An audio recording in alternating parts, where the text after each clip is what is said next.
sejam muito bem-vindos a mais um episódio do nosso podcast. Como prometido, né, traríamos alguns episódios para vocês e em cada episódio sempre com um convidado ou uma convidada diferente.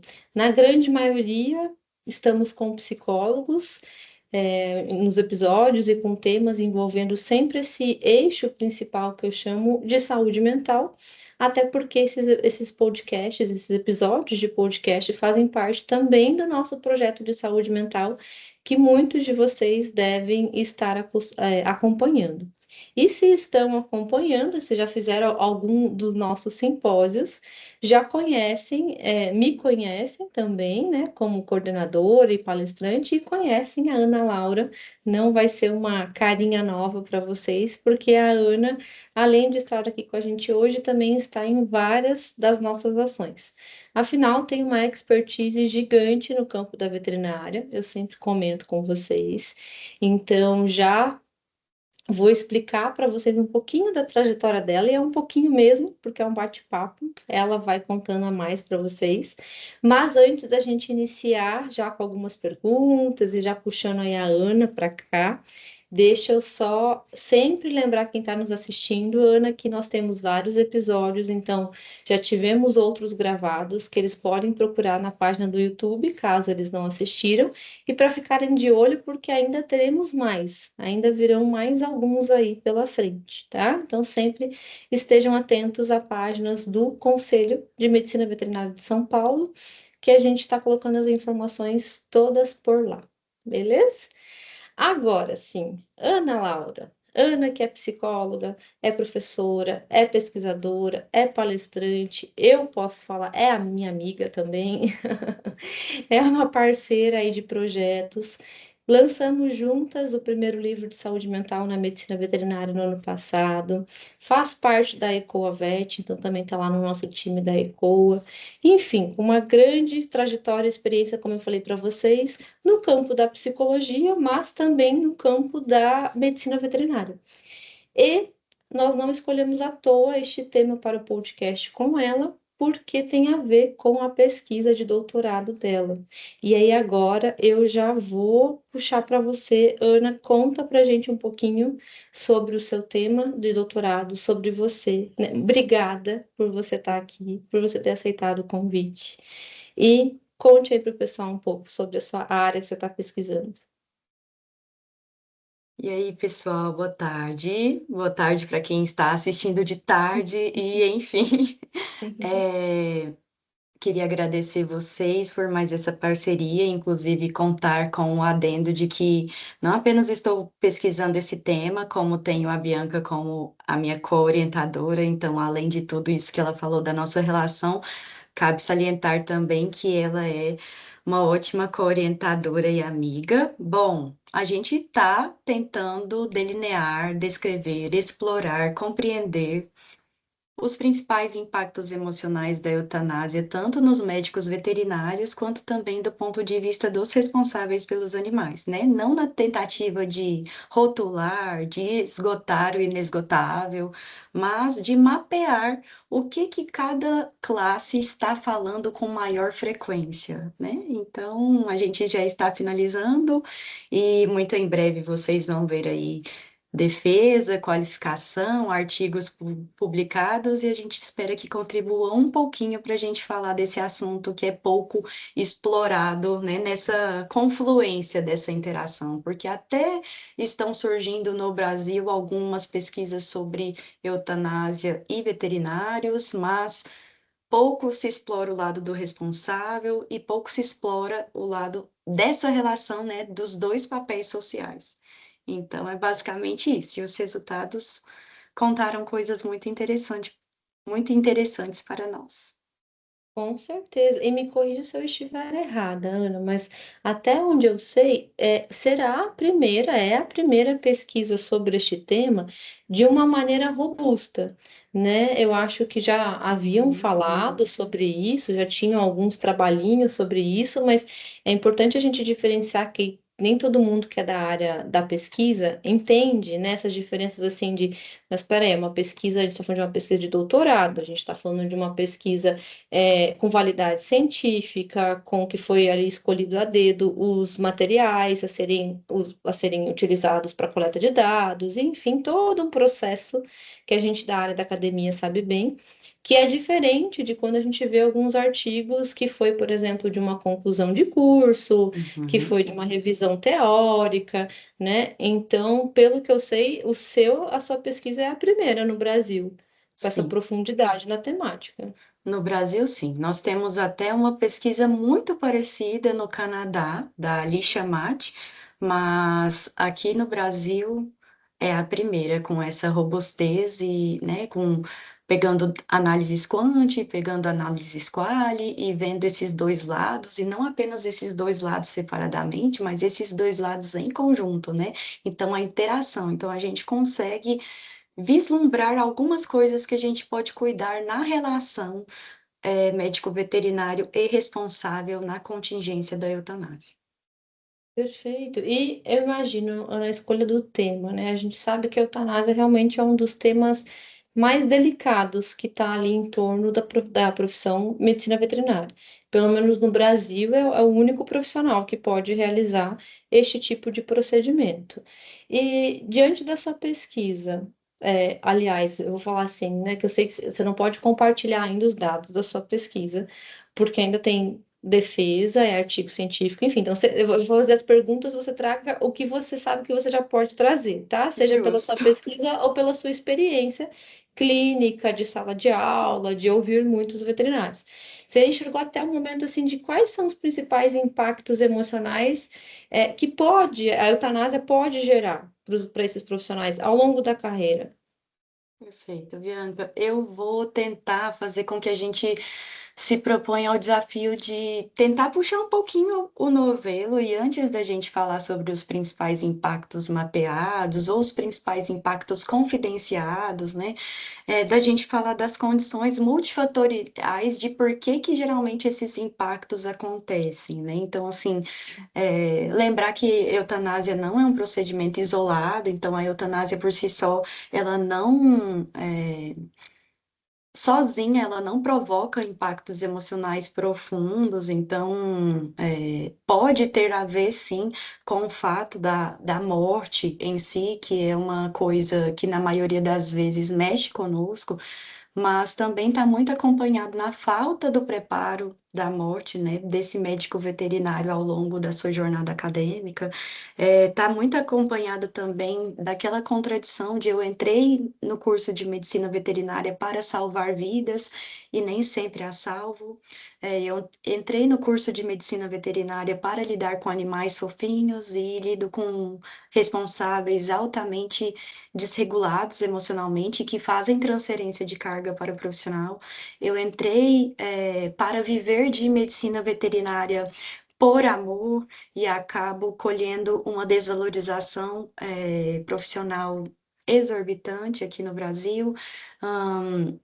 Eu entrei, não me sabendo comunicar e o meu paciente, ele é não verbal, então eu não consigo comunicar, meu paciente não consegue, o tutor faz transferência de carga, estou em um cenário de desvalorização profissional, não tem na maioria das vezes o respeito aos rodízios, né, que aquele guia, manual de boas práticas da eutanásia sugere, então eu já ouvi falar que o mesmo profissional já realizou mais de 2 ou 3 eutanásias por dia, sendo que não é, né, previsto, não deveria ser previsto para que o mesmo profissional esteja né, ali impactado, com seus efeitos cumulativos, enfim, ao longo de dias, semanas, anos, mas enfim. Então, tem várias causas que pioram, aumentam a dimensão, a dificuldade de se adaptar, a dificuldade de fazer diferente, na macrocontingência da eutanásia, né? E quando fala macrocontingência da eutanásia, a gente tem que lembrar que não é só o evento isolado também do processo de aplicar o eutanásico, e enfim, tem o pré. eutanásia, né, que envolve a avaliação do prognóstico, a avaliação de alternativas possíveis, alinhamento do veterinário e equipe com o responsável. Tem a eutanásia em si, tem o pós-eutanásia também, que os tutores, os responsáveis estão confidenciando no trabalho e em outras conversas que a gente está tendo aí, mas estão confidenciando que estão se sentindo também desamparados pelos profissionais, né? Porque parece que o responsável quer dar essa continuidade desse contato. Ele não queria que fosse um evento assim que marcasse o fim da relação veterinário-tutor responsável para sempre. E aí vem os principais impactos emocionais que geralmente vão flertar, vamos dizer assim, com a culpa, com conflitos éticos, com conflitos morais, porque às vezes nem sempre o mesmo médico veterinário que indica é aquele que executa, né? Então, às vezes, algum indica e o que executa não está alinhado com aquele que indica. É, às vezes não foi discutido previamente com o tutor, com o processo de elaboração, nem para o tutor responsável, nem para o próprio médico veterinário.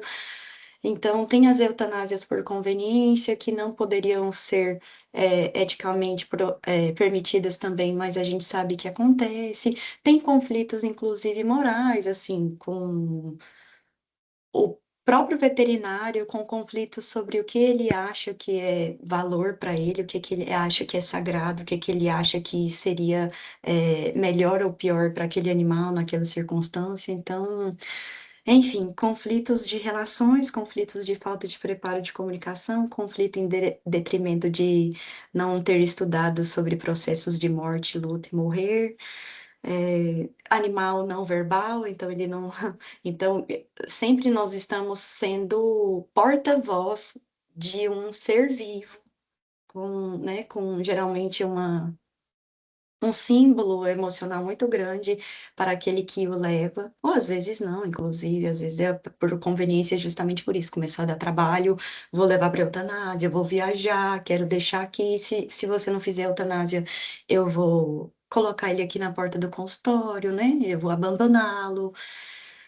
Enfim, e o Brasil é um país prioritariamente cristão, né? Não necessariamente a gente está falando de espiritualidade, mas de religião também. Então, matar sob as leis divinas de Deus, de Cristo, é errado. Então, independente da narrativa que a gente conta sobre o que é eutanásia, né? Uma boa morte, propiciar alívio de sofrimento, enfim. Geralmente as pessoas esbarram, pelo menos assim, em menor instância ou em maior, do que eu estou sendo o executor da morte de um ser vivo que não pode falar por si mesmo. Então, tem bastante conflito aí. Desculpa se eu me delonguei. Não, porque vai emendando uma coisa Vai na me outra, dando. né? É natural, sim, e a gente vai levar a nossa conversa aqui dessa maneira mesmo. Claro, tem várias coisas para puxar agora com tudo que você trouxe, mas uma que mais, do seu discurso agora, que mais me deixou reflexiva aqui, foi já no começo da sua frase, né, que você trouxe assim, bom, diante dos, vou chamar de protocolos que existem, não é recomendado que um profissional faça mais que uma a duas eutanásias, pelo que eu sei, da época que eu vi o protocolo, você me corrige se eu estiver errada, por dia. E Uhum. aí, quando você falou assim, eu vejo às vezes profissionais fazendo mais que isso, né? Eu já preciso, não, é muito mais do que isso. A rotina Muito da mais. maioria dos profissionais é mais do que isso. E eu vejo assim acho que por alguns fatores. Um, porque acontece mais óbitos, mais mortes em alguns dias, às vezes acontece até de serem vários no único dia, né? E ser realizada a eutanásia. É, Dois, eu vejo também a questão de, e aí você me conta se isso apareceu no seu doutorado, se é algo que você já pode compartilhar. Um assunto que eu converso muito com os veterinários é que muitas vezes, numa equipe de, por exemplo, 5 veterinários, só como exemplo, sempre tem aquele ou aqueles dois que têm uma facilidade maior em fazer eutanásia e os outros que justamente não. E aí tem a tendência, então, deixar para que este um ou esses dois assumam essa frente. Que muitas vezes são né, profissionais que falam assim, não, eu tenho uma facilidade, mas a facilidade não significa que eles estão imunes esses impactos emocionais, né? Então eu vejo também isso que acontece, que muitos profissionais realizam 4, 5, às vezes até 7, como eu já vi no hospital público aqui, eutanásias no único dia, mas ele fez, não eram todos pacientes dele. É porque tem essa questão na clínica, no hospital, que de repente aquele que tem facilidade vai assumindo mais essa frente. Você percebeu isso também, Ana? Não é Perfeito. isolado nos locais que eu Não, trabalhei. não. E eu acho que, e te digo mais isso daí, acrescentando, assim, complementando, que quando você pergunta às vezes para essa pessoa, nossa, tá, então vamos pegar essa pessoa que parece que lida de maneira um pouco mais adaptativa com processos de eutanásia, e vamos fazer uma entrevista com ela, só para saber se ela investiu em capacitação sobre morte e morrer, se ela investiu em comunicação de más notícias, se ela investiu em, enfim, práticas de regulação emocional após a eutanásia, né? Se ela faz o debriefing dela.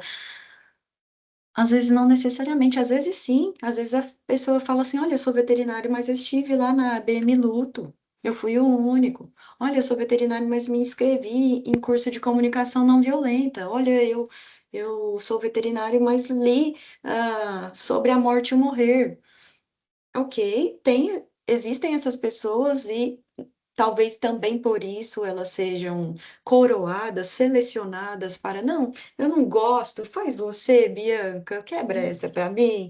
Mas também tem o contrário, tem assim, quando você pergunta para algumas pessoas, as pessoas falam assim: não, eu não tenho facilidade, eu não tenho mais capacitação, eu estou aqui enquanto residente ou enquanto recém-formado, assim como meus outros colegas, mas que a maioria ficou tão desorganizada frente à eutanásia, etc., que eu acabei assumindo esse posto.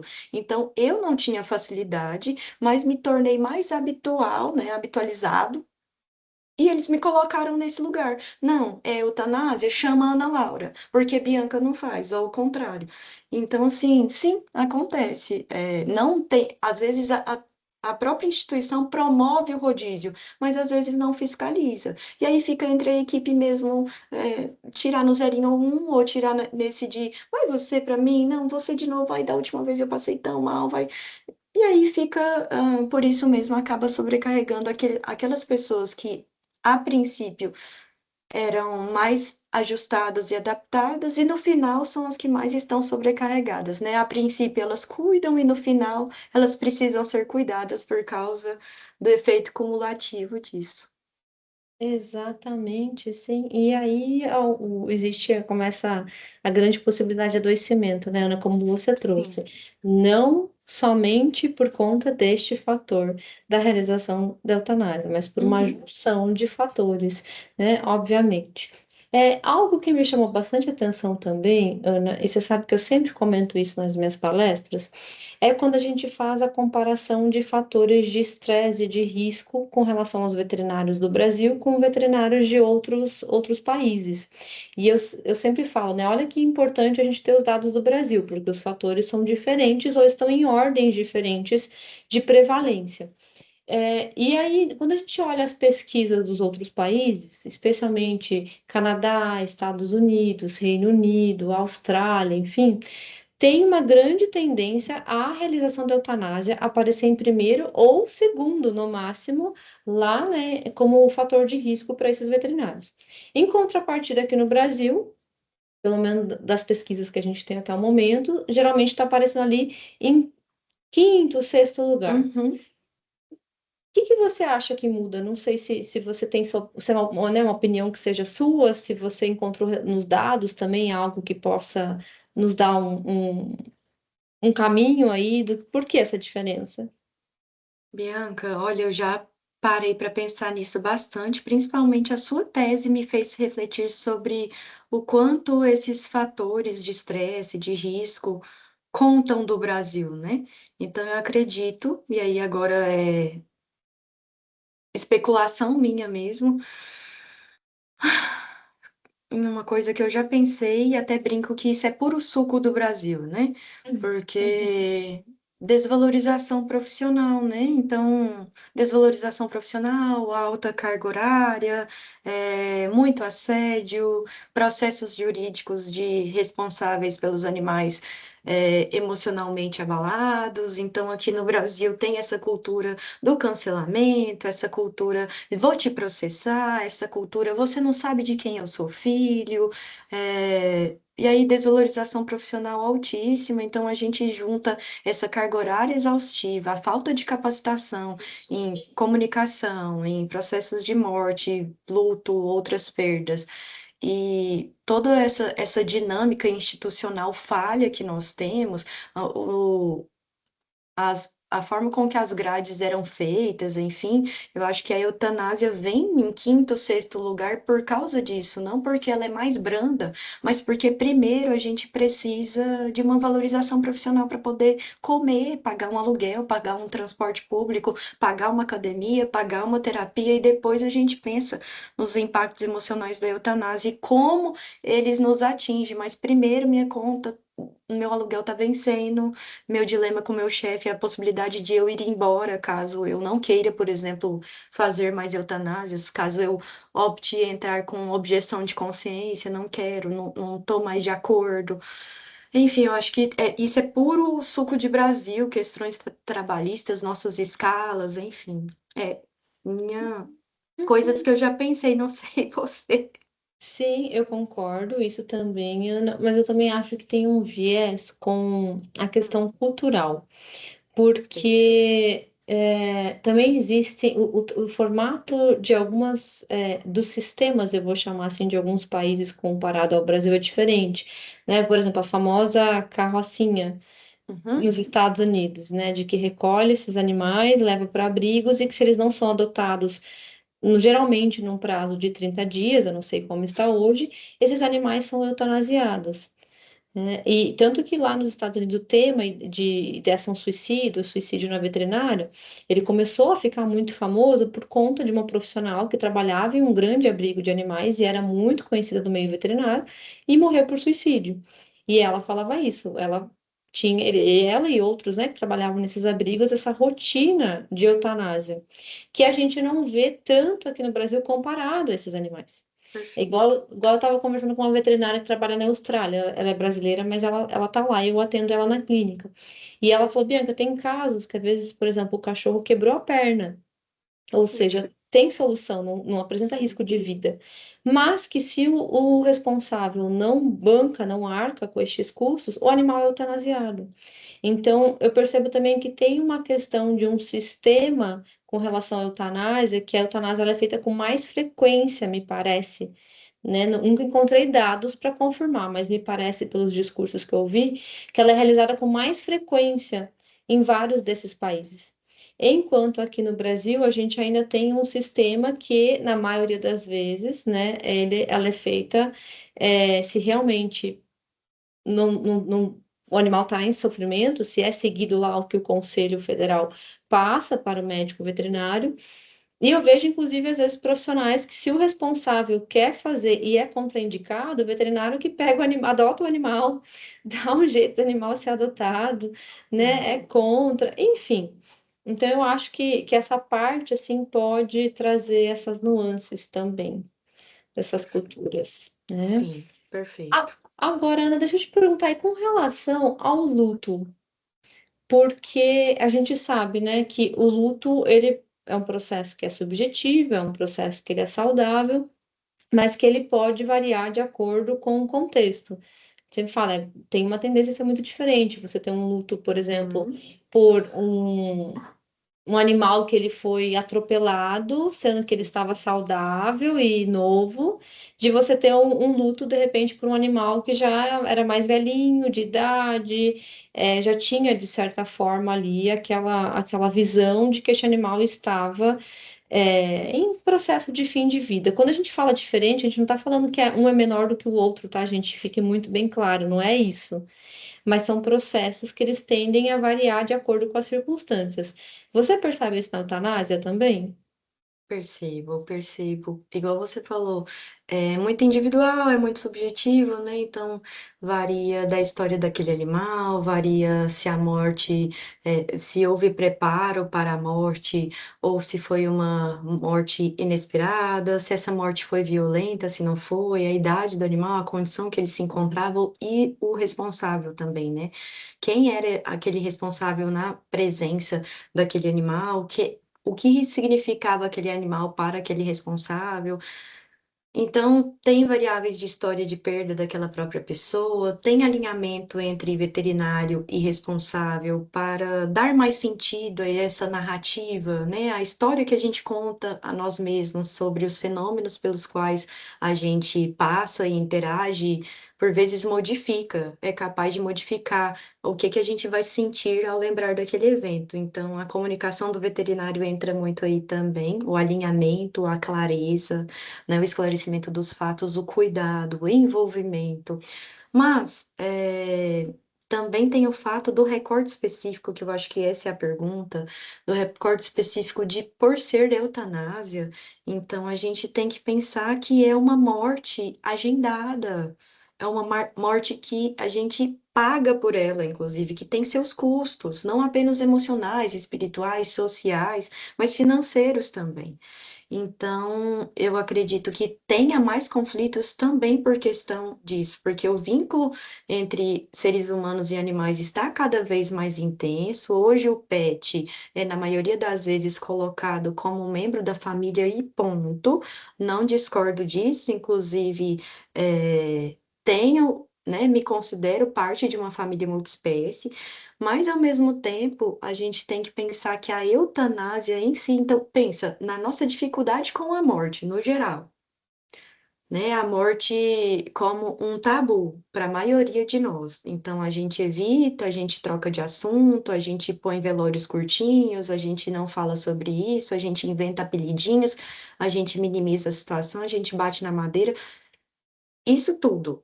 Agora, a morte agendada, programada, passando cartão, Pix tal.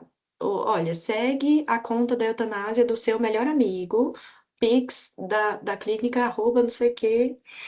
Então, é um negócio que o tutor, o responsável e o veterinário ele está muito mais ativo, é uma morte agendada, programada, então fica muito mais culpa, fica muito mais conflito. Aí, na hora da eutanásia, pode ocorrer aquela melhora da morte, que o bichinho estava péssimo, prostrado, fadigado, né?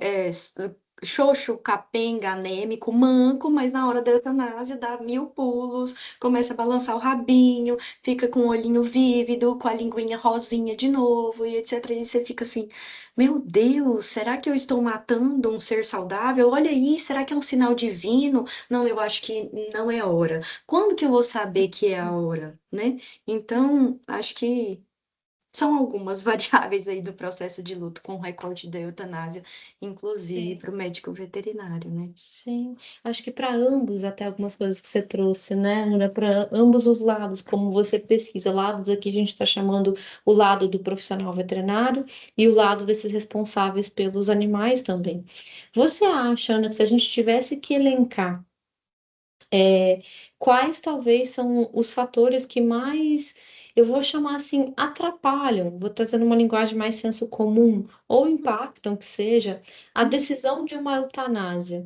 Você acredita que daria para a gente colocar que é a questão de crenças religiosas, como você trouxe, e a segunda, ou empatadas, ou assim, diferente de qual está em primeiro e segundo lugar, seria a financeira?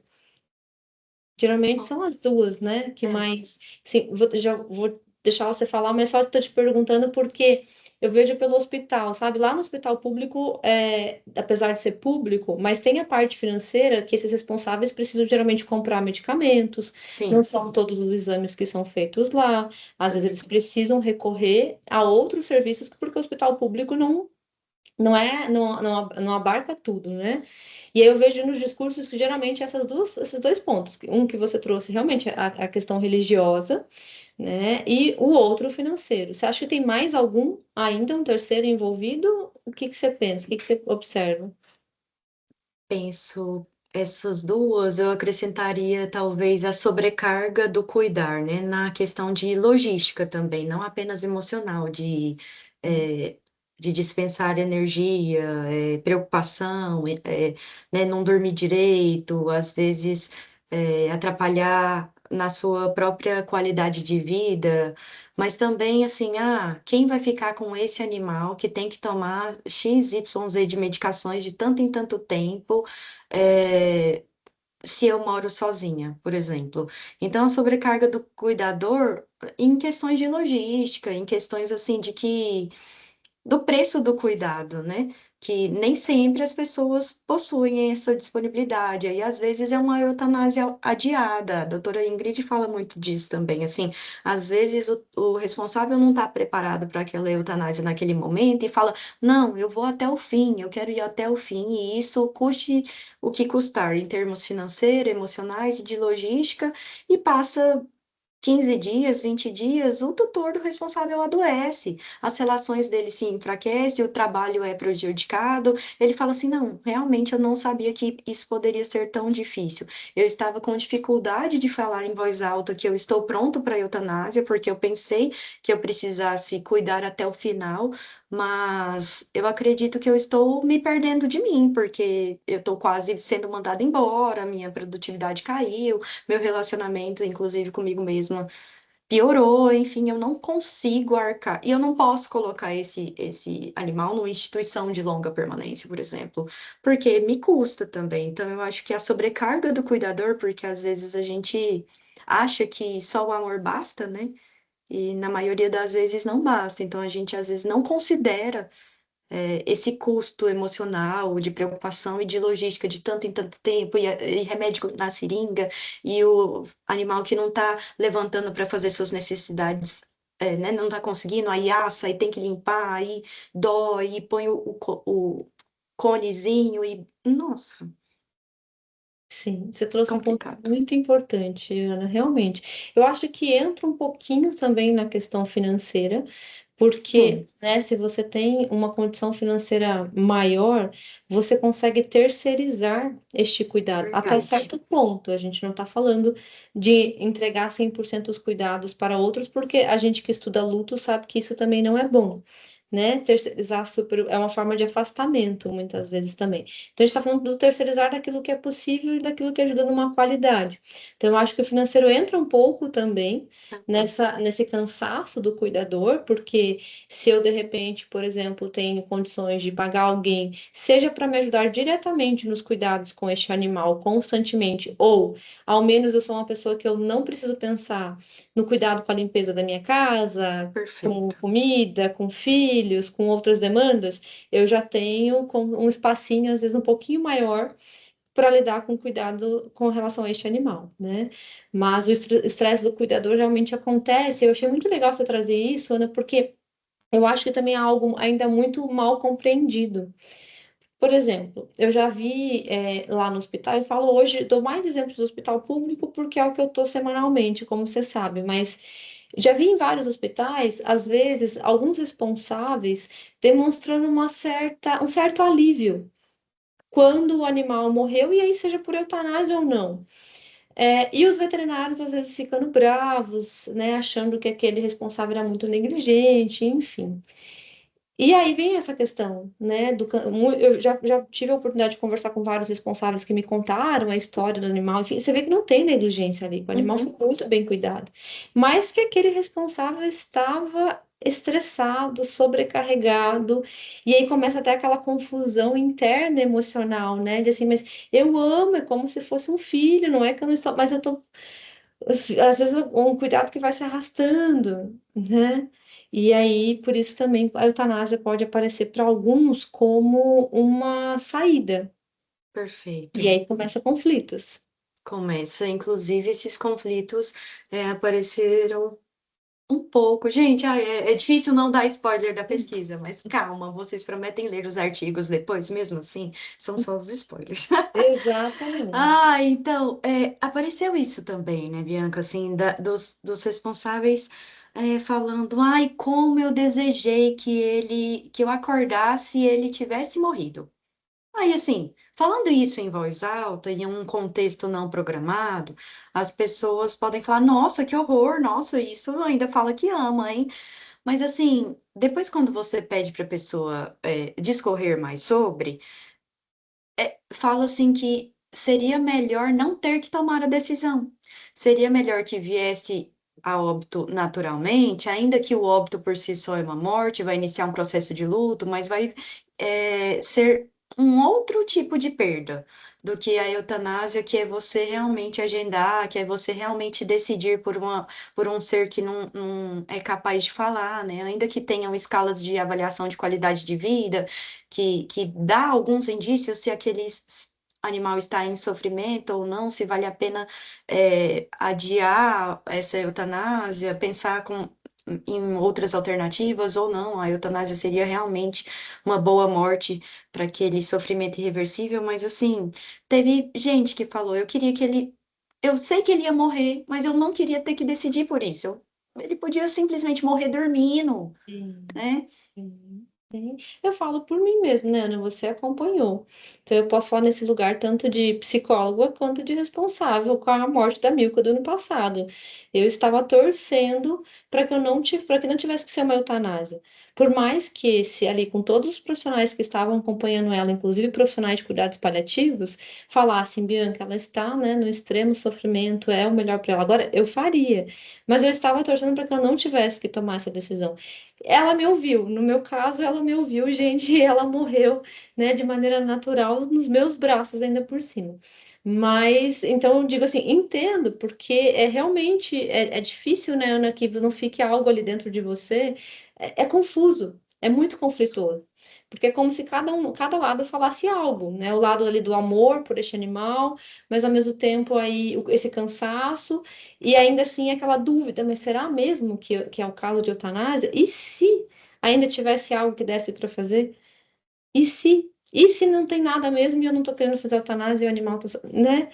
Então, assim, é algo que antes de eu ter vivido, eu digo que a minha experiência mudou, porque a gente aprende teoricamente, tecnicamente, escutando muitas experiências, mas depois que você vive Isso. isso, parece que é como se você falasse assim, tá, agora eu entendi mais ainda, assim, você sente, né? E é difícil mesmo, é difícil. Agora, deixa eu te perguntar ainda um pouquinho para um outro lado, Ana, mas extremamente importante, tanto quanto, né? A gente sabe que os veterinários não são preparados para realizar a eutanásia no sentido emocional. Sempre fala isso, são preparados tecnicamente, malha ainda, na minha opinião, mas são preparados Malemar, sim. tecnicamente. O que que você acha, assim, o que que poderia ser feito, né, se você fosse hoje estar conversando com coordenadores de curso de veterinária, você, o que que você traria como sugestão para eles no curso de veterinária? Mudar o quê? Colocar o quê? Perfeito. Eu acho que a gente precisa elaborar uma cultura de suporte, né? E a começar pela formação acadêmica. E aí eu acredito muito também que comunicar, comunicar é cuidar. Então, não é a única via de cuidado, mas eu sou muito da bandeira de comunicar é uma das principais formas de cuidar, de amar, de se solidarizar, de se conectar, de se amparar. Então, eu gostaria de acender o alerta para comunicação, e não apenas comunicação de notícias difíceis, comunicação no geral, para diminuir atrito entre equipe, que aí só piora também. No final, o saldo fica aquele alvoroço de impactos emocionais entrelaçados que você não sabe o que que é seu, o que que é do outro, também muito em detrimento da comunicação. Então, falta competência em comunicação, que alguns teóricos chamam de comunicação clínica, outros de comunicação empática, comunicação não violenta, comunicação corajosa. Falta o médico veterinário se preparar para morte, luto, é, técnicas de gestão de estresse, de manejos de ansiedade também. Falta presença, eu acredito que falta o médico veterinário, no contexto da eutanásia, pelo menos, falta o médico veterinário se perceber no processo. Porque a gente foca na eutanásia no bicho, aí depois foca na eutanásia respingando para os responsáveis, tutores, e depois quando há tempo, a gente lembra do médico veterinário implicado nesse processo também. Então, falta presença, né? Dele se enxergar, porque quando a gente se enxerga, enxerga os impactos, a gente consegue tentar mitigar, diminuir, criar cultura de suporte para prevenções, quando possíveis, né? Quando a gente puder prevenir algo remediável, enfim. E acho que os rodízios respeitados, a gente precisa falar que a gente não pode elencar aquele coleguinha como o senhor da eutanásia, porque depois vai ser esse mesmo coleguinha que pode vir a adoecer junto com outros fatores de sobrecarga, também por ser muito proativo, também. Então, não vamos adoecer os saudáveis na nossa equipe, vamos distribuir essas cargas.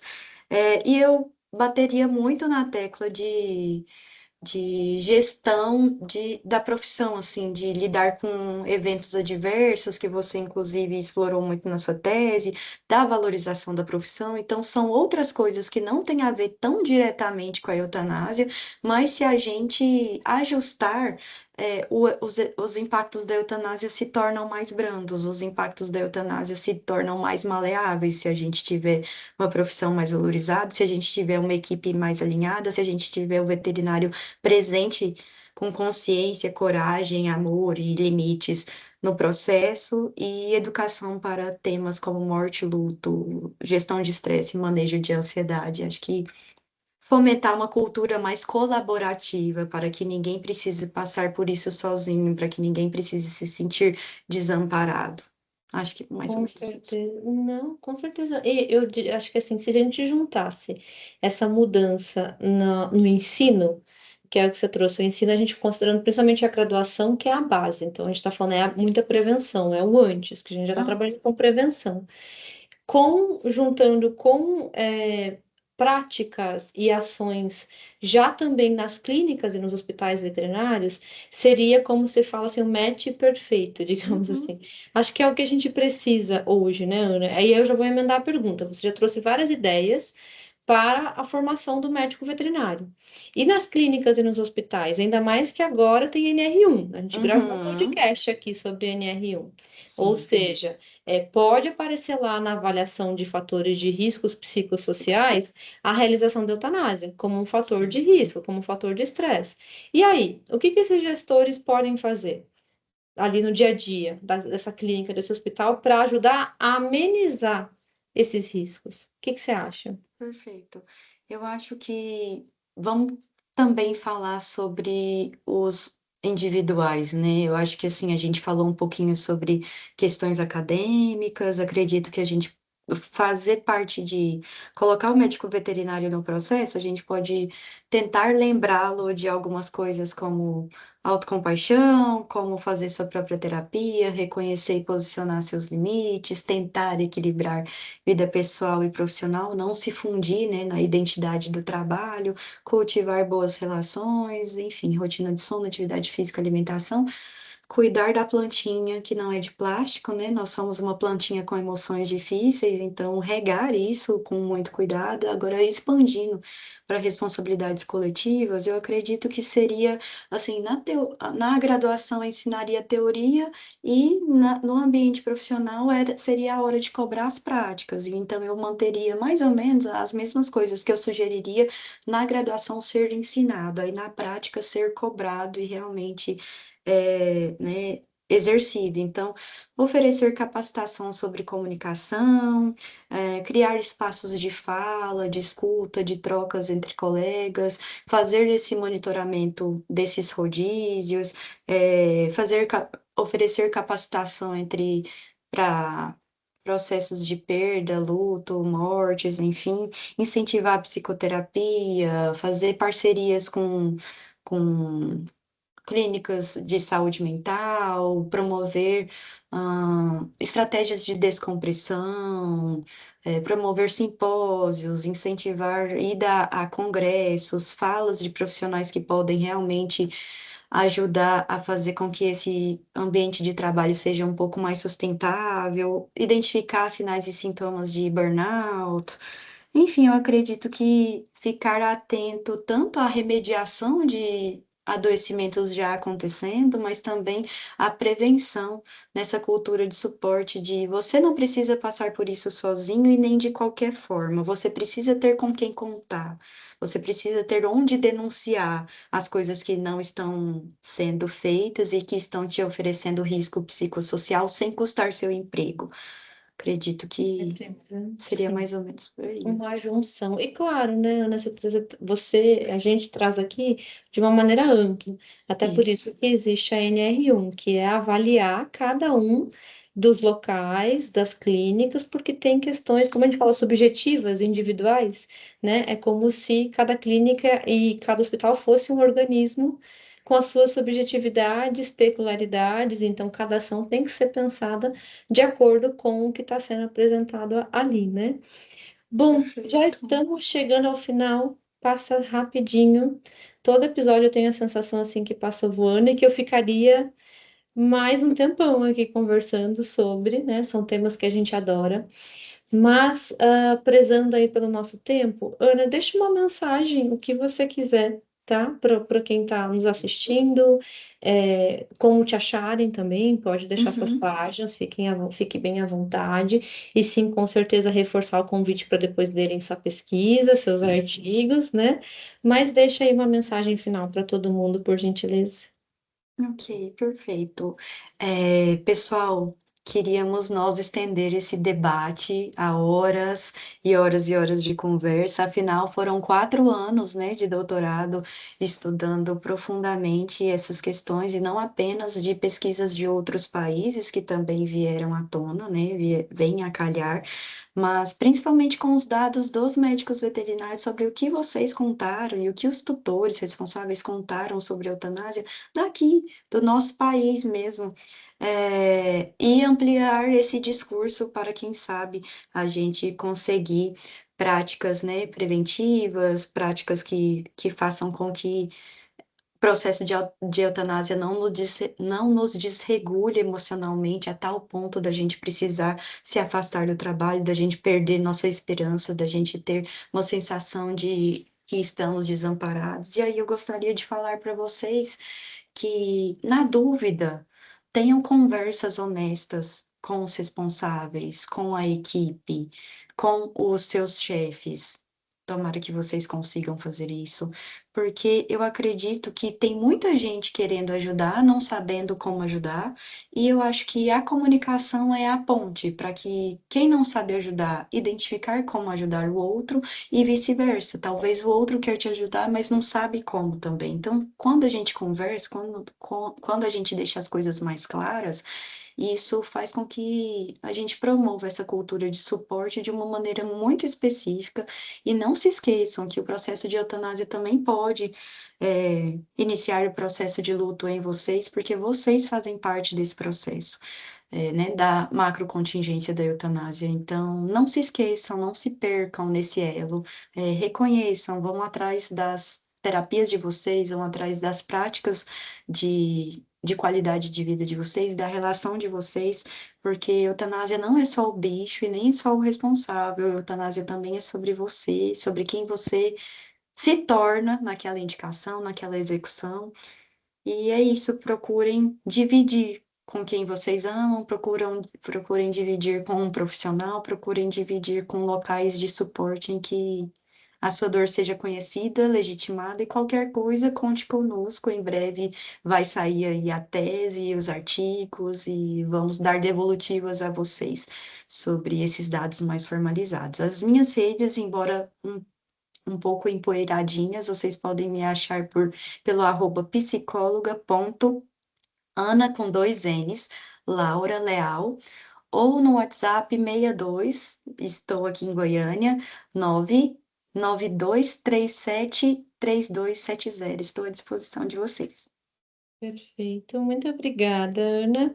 tem também Obrigada a você. capítulo no nosso livro de você falando, Verdade. né, junto com a Andréia, se eu não me engano, este Exato. capítulo, já falando sobre os impactos emocionais em torno da eutanásia. Então, se alguém já quiser ir lendo algum conteúdo, já reforçando os estudos aí, já pode, né, nosso livro que eu sempre deixo aqui, já pode Verdade. ir adquirindo e lendo este capítulo. Tá É bom? um aquecimento do que vem por aí, né? Aquele negócio assim, passar o melzinho na Exato. boquinha de vocês, que daqui a pouco Isso.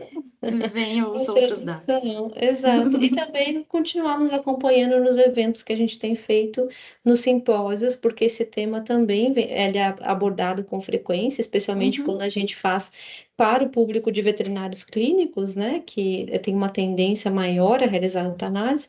Então, tem várias formas de vocês conseguirem nos encontrar e conseguir ouvir a gente falando sobre essa temática. Ana, mais uma Isso. vez, muito obrigada. Obrigada pela Obrigada a parceria. você, Um até igualmente. breve, porque a gente sempre Até está se breve. encontrando aqui nas Sim. ações. Obrigada, Obrigada. pessoal.